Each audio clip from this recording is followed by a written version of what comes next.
Good morning, children. Today we will read chapter 3, Homesickness, which is an autobiography of Roald Dahl. So, who is Roald Dahl? Roald Dahl was a British novelist, writer, and poet. The extract of this chapter is taken from his autobiography, Boy Tales of Childhood, which narrates an interesting incident of author's childhood. What is an autobiography? It is a true story of a person's life. In an autobiography, the author remains the main character of the story and it is written in first person.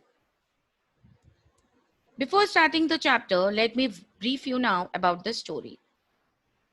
When Roald was 9, he was sent to a boarding school. He felt so homesick there that he thought of a plan to go back home. From where he got the idea and how he executed the plan, all this we will read in this chapter. So let's read the story. I was homesick during my days at St. Peter's. Homesickness is a bit like seasickness. So, what is a seasickness? It means a feeling that you want to vomit due to constant movement of a ship. You don't know how awful it is till you get it. And when you do, it hits you right in the top of the stomach and you want to die. The only comfort is that both homesickness and seasickness are instantly curable. The first goes away the moment you walk out of the school grounds, and the second is forgotten as soon as the ship enters port. So Roald was sent to St. Peter's, which was a boarding school. Initial months at St. Peter's School were very awful for Roald. He was homesick. Homesickness means the stress caused by being away from home. So, in this para, he talked about homesickness in detail and told that one cannot understand how bad this feeling is until one feels it oneself. But when you start feeling so, it makes you uncomfortable and unhappy. But the good thing is that both are curable. The moment you step out of the school, you forget about homesickness, and the moment the ship enters the port, seasickness also disappears. I was so terribly homesick during my first 2 weeks that I set about making a plan for getting myself sent back home, even if it were for only a few days. My idea was that I should all of a sudden develop an attack of acute appendicitis.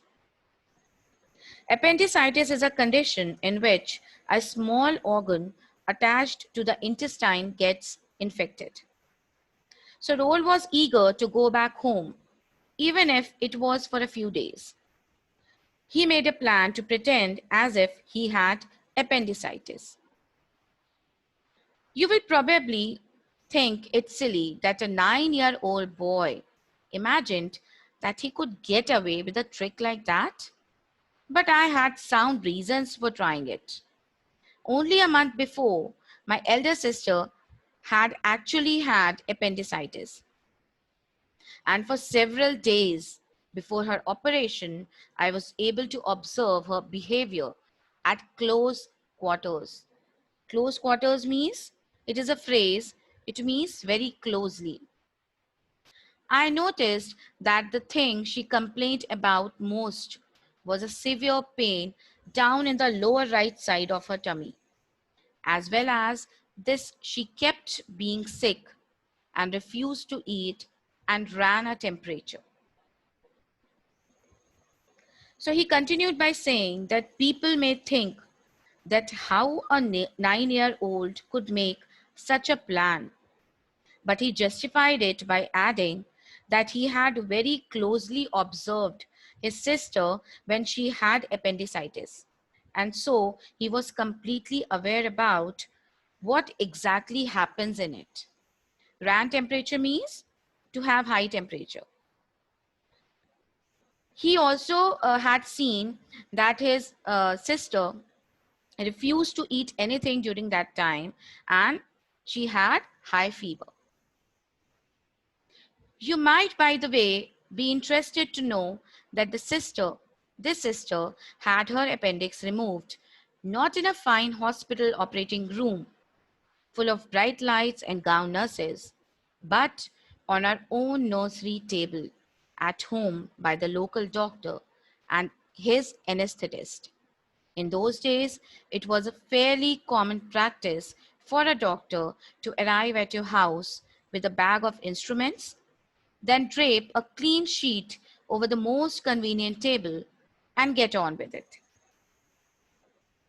He then narrated the entire incident.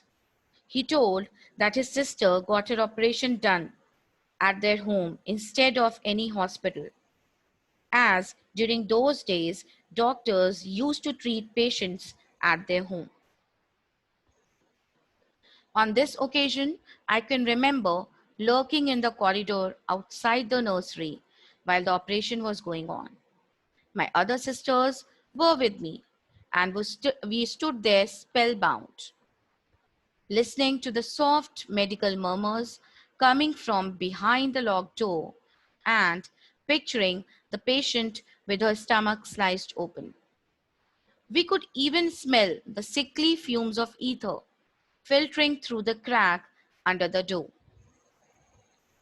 Lurking means to try secretly for getting details about something. So Roll could remember that when his sister was getting operated, how desperately he was moving outside the nursery, trying to find out what was happening inside. Spellbound means to be speechless. He and his sisters could hear someone speaking very slowly.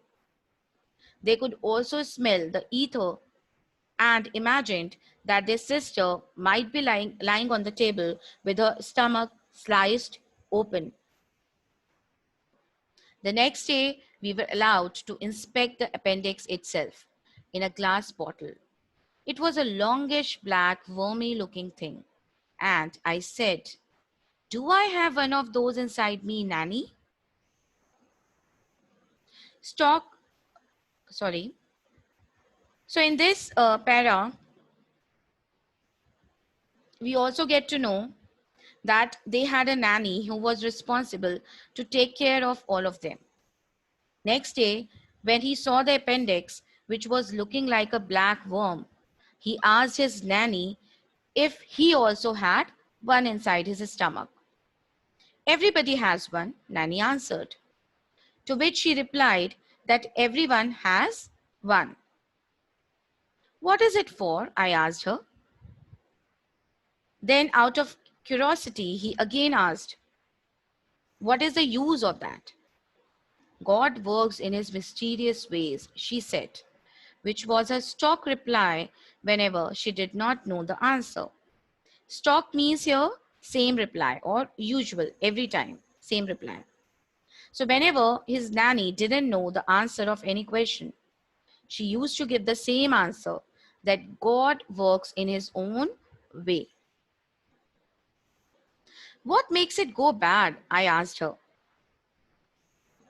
Very innocently, when he asked her the reason, his nanny told him, "Toothbrush bristles," she answered, this time with no hesitation at all.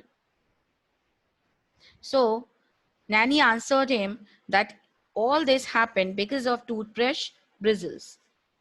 "Toothbrush bristles?" I cried. "How can toothbrush bristles make your appendix go bad?" He again asked the same question. He was quite surprised that how a toothbrush bristle can be a cause of this appendicitis. Nanny, who in my eyes was filled with more wisdom than Solomon, replied, "Whenever a bristle comes out of your toothbrush and you swallow it, it sticks in your appendix and turns it rotten. In the war," she went on, "the German spies used to secretly send box loads of loose bristled toothbrushes into our shops, and millions of our soldiers got appendicitis. Nanny, whom the writer considered to be the wisest, then explained that bristles that we swallow get stuck to our appendix. So she took this example because Roll was habitual of doing it. He used to swallow toothbrush bristles. So just to avoid him doing so, she explained it in this way, and she continued that during World War One, German used to send these loose bristle toothbrushes into Britishers' shops, and that is why millions of British soldiers got infected. They got appendicitis. It was just to weaken their army. Honestly, Nanny, I cried. Is that honestly true? So he was quite surprised to listen this. So he again asked that, are you sure whatever you are saying is right? I never lied to you, child, she answered. So let that be a lesson to you, never to use an old toothbrush. And his nanny was quite clever. So she said that I never lie. So whatever I am saying is correct, or it's a truth. So you should never try to use an old toothbrush, because the bristles of those old toothbrush you can swallow, which can cause appendicitis. For years after that, I used to get nervous whenever I found a toothbrush bristle on my tongue. So for many years, he believed this story. And whenever he used to find any bristle on his tongue, he used to get nervous about it. So this is all for today. Remaining part of chapter we will do in the next video. Thank you.